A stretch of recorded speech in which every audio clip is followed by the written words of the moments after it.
Bom dia, boa tarde, boa noite. Para quem não me conhece, eu sou Ana Schaefer, arquiteta de mundos ideais, estudante de filosofia, fugindo dos normais e escritora, pois os sonhos são reais. Para minha avó, eu sou a Aninha. Seja muito bem-vindo, seja muito bem-vinda a este canal. No vídeo passado, anunciamos algumas melhorias com muito entusiasmo e depois percebemos que tudo na vida pode ser melhorado. Hoje, ajustamos ainda mais a iluminação e estamos fazendo um novo teste com o áudio para ver se conseguimos fazer o microfone cumprir o seu papel e lhe fornecer um áudio de melhor qualidade. Peço desculpas pelo amadorismo, mas a gente está tentando, dando o nosso melhor, aperfeiçoando as coisas por aqui.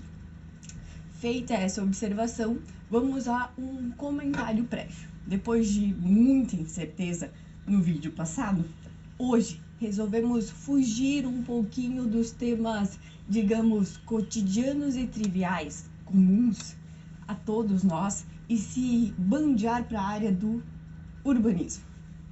O vídeo de hoje visa promover uma reflexão sobre o papel e a importância do urbanista em gerenciar o espaço urbano e, inclusive, interferir na qualidade de vida de todos nós.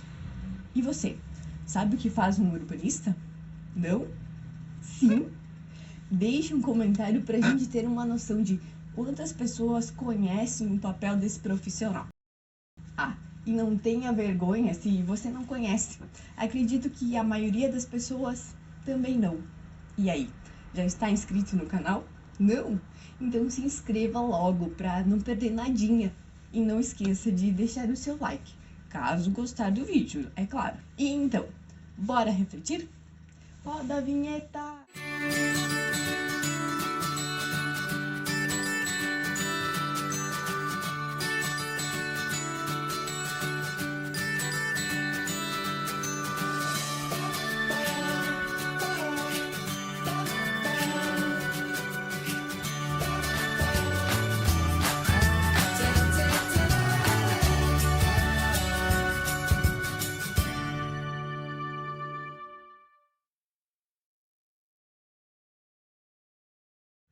Urbanista, relativo ao urbanismo. Urbanismo, relativo a um conjunto de questões relacionadas à arte de edificar uma cidade. O falecimento de Jaime Lerner despertou-me uma vontade de rememorar a sua história. Ao passo que lia sobre um arquiteto e urbanista consagrado pela sua atuação e importância na arte de modelar cidades, eu me deparava também com questões ainda recorrentes em volta do fazer urbanismo. A primeira delas questionava qual seria a porcentagem da população que conhece o papel de um urbanista e qual seria a importância disso. Bem, tal reflexão acaba sendo importante, pois à medida que conhecemos os meios, as políticas e os profissionais capacitados para lidar com a complexidade urbana, também possuímos mais propriedade de considerar e exigir a sua atuação nas sedes municipais. Se você conhece no Brasil um arquiteto, então conhece também um urbanista. Isso acontece pois a nossa formação originária é arquitetura e urbanismo. E a essência de todo arquiteto é o planejamento. E o nosso diferencial são as múltiplas escalas. Somos educados a pensar as inúmeras possibilidades de um projeto, prever erros, trabalhar a sua funcionalidade e estética, inseriram em um contexto que geralmente é urbano. Observe que o princípio de pensar moradias e serviços não é muito distante de planejar cidades. O que muda é a escala e a quantidade de indivíduos envolvidos, portanto, a sua complexidade.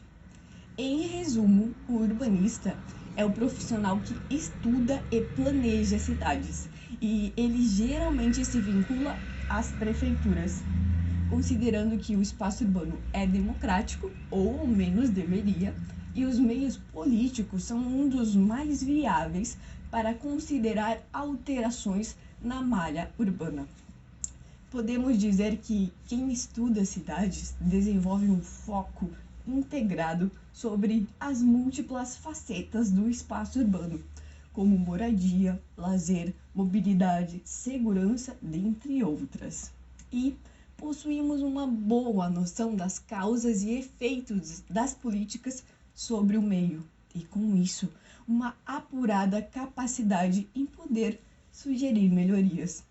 Mas talvez você deva estar se perguntando: como é possível planejar uma cidade? Bem, considero que, além da escala e do número de envolvidos, a maior dificuldade se encontra no dinamismo que constitui o lugar de cidade. Não conseguimos desenvolver um planejamento de cidade que tenha início, meio e fim, como uma casa, pois a cidade é um organismo vivo, ou seja, ela se desenvolve sozinha. No entanto, é muito válido salientar que a palavra desenvolvimento nem sempre está vinculada ao bom desenvolvimento. E não planejar cidade é o mesmo que não educar uma criança. Ambos irão crescer, mas de forma bem, não tão adequada assim. Concorda? No entanto, acredito que você ainda esteja com uma dúvida quanto à questão de como é possível planejar uma cidade, não é mesmo? Quais seriam os meios? Bem, considero que a principal resposta para isso seja políticas públicas. O Brasil possui instrumentos como o Estatuto da Cidade, que define a exigência de planos diretores, um grande projeto democrático, uma espécie de manual da cidade, que deve contar com a ajuda de especialistas e, inclusive, da população para sua elaboração, e que acaba definindo para onde e como a cidade deve crescer. Dimensões das ruas e calçadas, previsão e localização de equipamentos urbanos, que seriam os postos de saúde, as áreas de lazer, cultura, educação, segurança e etc., índices construtivos e os recuos obrigatórios são algumas das definições que norteiam o crescimento das cidades, que, quando bem planejadas, evitam problemas futuros. O maior inconveniente é que, no Brasil, parece-me haver uma falta de consciência coletiva. Ou seja, compreendemos o espaço urbano público, no caso, como de ninguém ao invés de nosso. E tal associação tem implicância direta na forma como nos relacionamos com ele. E, além do mais, cuidamos dele. Ademais, outro problema recorrente é a falta de cultura de planejamento, que em muitos dos casos estamos tão focados em resolver problemas urgentes e emergentes que esquecemos de olhar e destinar um tempo para um todo maior, que teria alterações significativas na qualidade de vida da população. Uma crítica que faço sempre se fundamenta no Estatuto da Cidade, que prevê apenas a necessidade de elaboração de planos diretores para municípios com mais de 20 mil habitantes, ou com algumas exceções. Este problema também é semelhante a querer educar um adolescente, ou até mesmo um adulto, enquanto ele, quando criança, não foi bem educado. Ou seja, é muito mais difícil começar a planejar uma cidade que já se desenvolveu de uma forma desordenada. No entanto, o problema é ainda mais complexo, pois obrigar as cidades a ter um plano diretor não significa ter um bom plano diretor. Problemas como os engarrafamentos, a poluição, os acidentes de trânsito, a falta de locais para estacionar e a ocupação excessiva do espaço pelo transporte individual começam a tomar proporções maiores e, em algumas situações, irreversíveis. Eu abordei essa questão na minha dissertação. Caso você desejar se aprofundar nela, vou deixar o link na descrição do vídeo.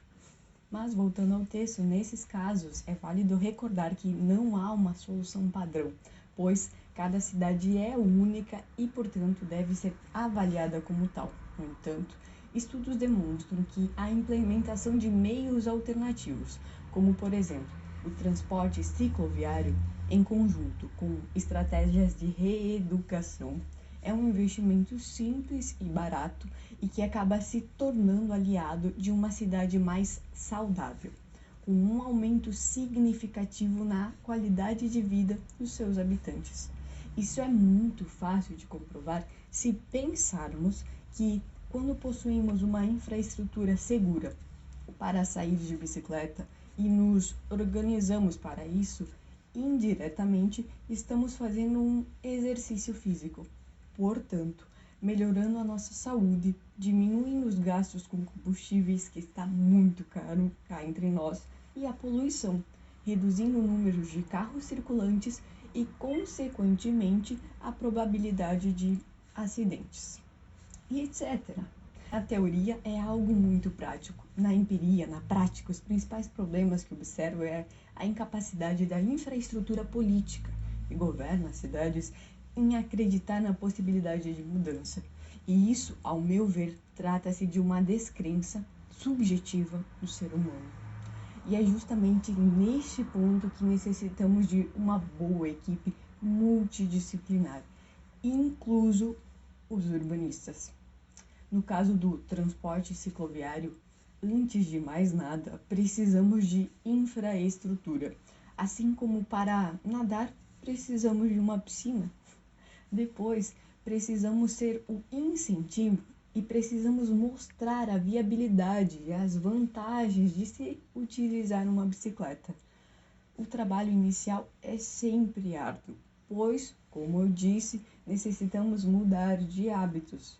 Mas é possível, e eu posso garantir que, com o passar do tempo, a adesão da população e o estímulo a novos ciclistas se faz sozinho. Então, aos pouquinhos, vamos percebendo que o fazer urbanismo acaba possuindo inúmeras camadas de complexidades sociais, projetuais, burocráticas e políticas. E constatamos que um urbanista sozinho não faz verão. Necessitamos de apoio, principalmente político, para de fato poder contribuir. Por conseguinte, eu volto a recordar de Jaime Lerner, pois foi prefeito de Curitiba por 3 vezes e a sua influência em melhorar o espaço urbano é inquestionável e não fruto do acaso. Ele obteve destaque internacional pela sua capacidade de utilizar a criatividade e fazer muito com poucos recursos. Mas o principal elemento é que Lerner acreditava no potencial que o urbanismo e a política possuíam em transformar a vida das pessoas. Para não dizer que Lerner era um caso isolado e distante de nossa realidade, podemos citar um exemplo mais próximo, como a ex-secretária de Planejamento de Passo Fundo, a Ana Paula Wickert, arquiteta e urbanista e propulsora de projetos como a revitalização do Parque da Gari, o Banhado da Vergueiro, a implementação do sistema cicloviário e das bicicletas compartilhadas, dentre outras melhorias usufruídas diretamente pelos moradores e visitantes da cidade. Tanto Lerner como Wickert fazem questão de enfatizar que não desenvolveram todo o trabalho sozinhos e estão inseridos em um todo maior, que só é efetivo quando há abertura por parte do poder público e apoio para novas, criativas e muitas vezes ousadas ideias. Digo ousadas, pois, como vimos, alterar o espaço urbano também é alterar hábitos da população. e isso será sempre um desafio. Falar de urbanismo é apenas uma pequena parte de um grande processo, que se inicia no dia em que construirmos um elaborado e justo plano de cidade e conseguirmos mantê-los, sem exceções, por meio da escolha constante de governantes que, em verdade, consigam enxergar além daquilo que indivíduos sem conhecimento técnico das possibilidades do espaço urbano enxergam. Não quero dizer com isso que devemos ignorar a população. Muito pelo contrário, devemos ouvi-la, assim como um médico ouve as queixas de seus pacientes. Mas precisamos lembrar que quem prescreve a receita do que é bom para a cidade deve ser o urbanista e não o paciente. Por fim, desejo recordar uma citação que visa lembrar quais deveriam ser as nossas prioridades em matéria de espaço urbano.